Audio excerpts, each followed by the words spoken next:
চোট কাটিয়ে ফিলাডেলফিয়া ইউনিয়নের বিপক্ষে ম্যাচ দিয়ে আর্জেন্টাইন মহাতারকা মাঠে ফিরবেন বলে নিশ্চিত করেছেন inter Miami coach Gerardo Martino. অপেক্ষার পালা শেষ হচ্ছে অবশেষে। কোপা আমেরিকার ফাইনালে পাওয়া চোট থেকে লিওনেল মেসি পুরোপুরি সেরে উঠেছেন। মেজর লিগ সকারে ফিলাডেলফিয়া ইউনিয়নের বিপক্ষে ম্যাচ দিয়ে আর্জেন্টাইনের এই মহাতারকা 2 মাস পর মাঠে ফিরবেন বলে নিশ্চিত করেছেন inter Miami coach Gerardo Martino.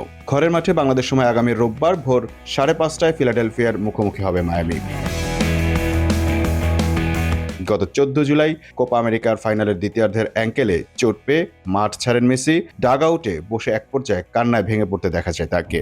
অতিরিক্ত সময় লাউতারো মার্তিনেসের গোলে কলম্বিয়াকে হারিয়ে শিরোপা ধরে রাখে আর্জেন্টিনা। মার্তিনেস শুক্রবার সংবাদ সম্মেলনে নিশ্চিত করে দিলেন পরের ম্যাচে ফিরছেন দলের এই সেরা তারকা। সে এখন ভালো আছে, আগামীকাল খেলার পথে আছে এবং অনুশীলনের পর আমরা তার জন্য কৌশল নির্ধারণ করব, তাকে পাওয়া যাবে।